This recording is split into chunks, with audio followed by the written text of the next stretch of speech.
Okay, Ronaldo Cardenas. This is the room. I took a break off this place. First of all, waiting to get just those few materials I needed, but also because I'm putting in the garden, and the garden is 98% complete now. So here I am back on this room. So what do? We took down half the ceiling. There's only 2 pieces of sheetrock in here. We took down 1, so that's half the ceiling. And we're dealing with 3 trusses that are either broken or sagging or in the process of breaking. There's 1, there's 2, and there's 3. Alright? So those ones will be both gusseted and sistered by 2x6s. Okay, so what's going on up here? Here, let me turn on the light. Turn this light on and see if that helps. Maybe I'll plug it in. There we go.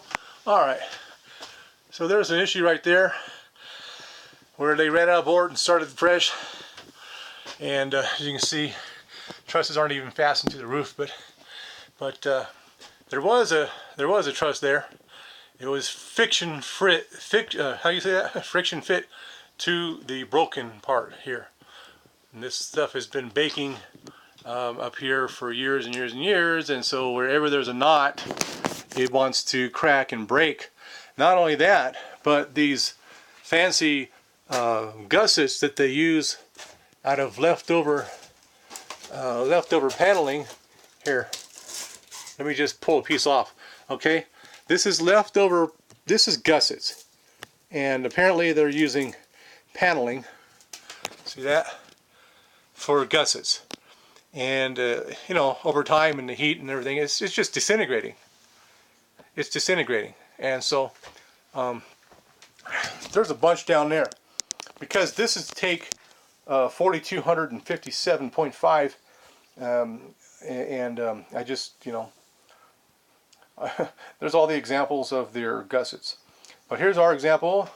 Thanks to Ron Cardenas providing the materials that we made out of 3/8 CDX plywood. And those are just the gussets for the peak right there. Alright, and we'll make some more to go down on those ends and wherever else we're going to need some gussets. And why do we need gussets? Because when we walk on the roof, we want this, the force from this, right, to come down on the gusset and transfer onto the 2x6, which will be running this way. So we're going to have gussets holding the trusses together, right? And then you're going to have a 2x6 on the spine. Here's a spine, right? That's on the belly. No, this is on the spine. We're going to have it running on the spine, married to the truss. And it's going to be sitting on the top of each wall. One long piece on the spine with the crown up. And I'm going to have to notch it so that those wires notch into the bottom side of the 2x6, so there's wood between the wires and the top of that wall. Alright, so that's how that's going to happen. And my only problem is, can I fish the 2x6 up over the top of those wires with the notch being so far away, because basically that's about 4 feet away from the wall, those wires. So that leaves me about 8 feet of 2x6 extended.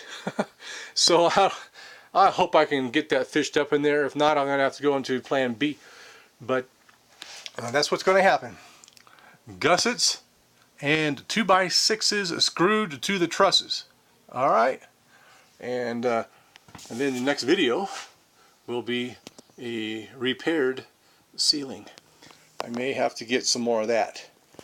That stuff is so incredibly brittle that if you just look at it too hard, it makes a cloud of fiberglass and chokes the entire city block.